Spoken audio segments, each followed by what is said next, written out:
orange myself. I'm just frustrated, but I love the Lord with all of my heart. But I'm ready for Christ to come. Well, it depends what you mean by frustrated. Yeah. If you're angry at God and you're saying God's not fair, if you're angry at God, that's wrong. But I'm frustrated about a lot of things. I'm frustrated about abortion. I'm frustrated about transgenders and homosexuals and gay marriage and a whole lot of things that people are allowing the devil to do. But how do you express that anger? Yeah.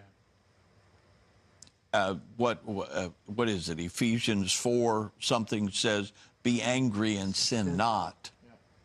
So you can be angry about things, but how you express it. If you express it in a destructive way, hurting other people, out of control, those are some ways that anger can be sinful. Yes. You know, Dave, what I feel in my heart, and I respond with this, I just have a strong urgency that we've got to get this message out to as many people as we can. Exactly. It's urgent in my heart. I wouldn't use the word frustrated, though. Yeah, no, right. Okay, and go ahead. I do want to say this, too, that God is not scared of our feelings.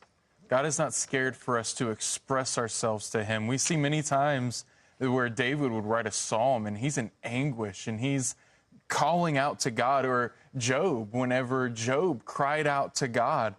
He's not scared of us expressing ourselves to him, but we do need to be careful, as Brother Smith said, because there is a balance between us expressing our frustration to God and us blaming God. That's exactly right. There is a fine line there that you do not want to cross. If you're frustrated, God will absolutely comfort you, sometimes correct you, just like he did Job. Yeah. However, the second you start blaming God, that's whenever bitterness starts to set in, and that root of bitterness will lead you down a path you don't want to follow. I think of the father of the demoniac child. He said, "Lord, I believe, but help my unbelief." Jesus did not rebuke him, but he healed his son. Yes. All right. My question is, panel, when the rapture happens, will there be plane crashes? Will there be car crashes? Doctors taken amid surgery, police officers, military persons, and so on? All I can picture is chaos and fear, which is not mentioned in the Bible. Thank you for reading.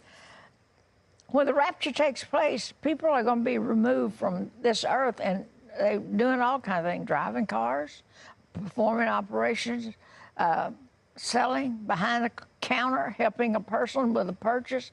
All kinds of people are going to be taken in the rapture. And will there be chaos? There probably will. There'll probably be wrecks taking place. There'll probably be all kind of odd things happening because that person that was tending to it, that person that was behind the driver's wheel of the car, they're no longer there. They're gone. The Bible says in the twinkling of an eye. Mm-hmm. The twinkling of an eye. Wow, we want to be ready. I don't want to be here to see what's going to take place after the rapture. I want to be the one that's in the air, gone to be with Jesus. But yes, they're going to be chaos. So is that God's fault? No, it's the fault of the people that weren't ready to go. Weren't ready, exactly. And imagine, yes, it'll be bad. Yes, there will be chaos. But imagine the revival that's also going to take place from all the thousands upon thousands of people that know the truth but refused it. And they'll know what is happening. They'll know exactly what happened. All of a sudden, the person sitting on the plane next to them disappears. The pilot disappears. The plane starts going down. Yeah, that sounds terrible. But then all of a sudden, one man stands up and says, "I know exactly what happened here. You all need to get right with Jesus because we're about to meet him." And boom, revival takes place. So yes, it will be bad and chaos will ensue, but imagine the revival that's going to happen as well. Exactly. Well, don't we have 144,000 evangelists? Yeah. Don't we have 2 witnesses? Yeah. That are seen throughout the earth? Absolutely. Yes, there's going to be a revival, and yes, people will be saved. Oh, absolutely. Yeah, absolutely. And yes, there will be chaos on earth when the rapture takes place. I can't see it being any other way. Yeah. Okay, I'm going to go ahead and read this question. Yeah, on yesterday's program with Brother Swaggart, now this would have been a couple of weeks ago, Brother Swaggart was inspired to share how that Sun Life Broadcasting network began. He said he had no idea where the financing would come from. My question is this. First, let me establish I'm not a practicing Catholic. I am just curious. The Catholic Network, EWTN, has been on air for 25 years and was established by a poor nun from Ohio, Mother Angelica, who also says that she was inspired by God to leave Ohio, go to Alabama, where she, over many years, founded EWTN. She also had absolutely no idea where the money would come from. I also might add that EWTN does not do share-a-thons every month like you all do. Yet they are well supported by their followers. So, well, let me answer that question right there. EWTN is a Catholic network, and it is supported by the Catholic organization. It says, why would God inspire two people, both successful, to do the same work, but yet they would contradict each other? They both can't be right, and they both can't be wrong. One's right and one's wrong. Huh? One's right and one is wrong. God will support one, and Satan will make sure there's support for the other. And I will also say this, too, and I agree 100%. You know, whenever you look at the religion and theological aspect, obviously we're going to say we have the theology correct. The Catholic Church has the theology wrong, and we've got a lot of proof, and we won't go into that today. However, I will also say God tells me to do one thing. God tells Dr. Dupree to do the exact same thing, just in a different way. Why is one at odds with the other? Why? God has called Brother Swaggart to the world, to reach the world. I know of other pastors that have also reached the world. However, they're not doing it the same way Sun Life Broadcasting Network is doing it. Why does that make them wrong or us wrong, or them right or us right? Yeah.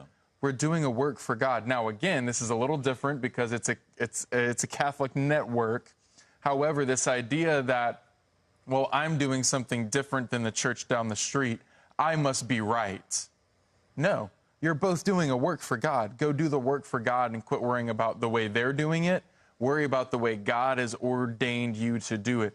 God laid on Brother Swaggart's heart before SBN, whenever it was just radio, the Sun Life Radio Network, to collect funds and how to collect those funds. And I think what they're saying is we do contradict what each other says concerning the gospel. That is correct, yes. Yeah. 100%. We are in complete contradiction to theologically speaking. So why would God tell a nun and God would tell Brother Swaggart, you know, I can't answer for them. I can only tell you what God has told us. I also know the Lord told my husband, don't let preachers on this network, don't sell time. Because if you do, you're going to have preachers that are preaching something different. He wanted this message to stay pure, to go out to all of the world. And therefore, we don't sell time. We don't have other ministries, even though there are a lot of very good ones out there on this network, because the Lord gave my husband a certain message, the message of the cross. And he wanted that to be preached 24 hours a day over this network. And, you know, we looked at it. You can't make it. You got to have income coming in from the station. These other people sell time on these networks for a purpose. They get the money to pay for their monthly bills from those programming that pays back for their time. But the Lord told us not to do that, which made it doubly hard.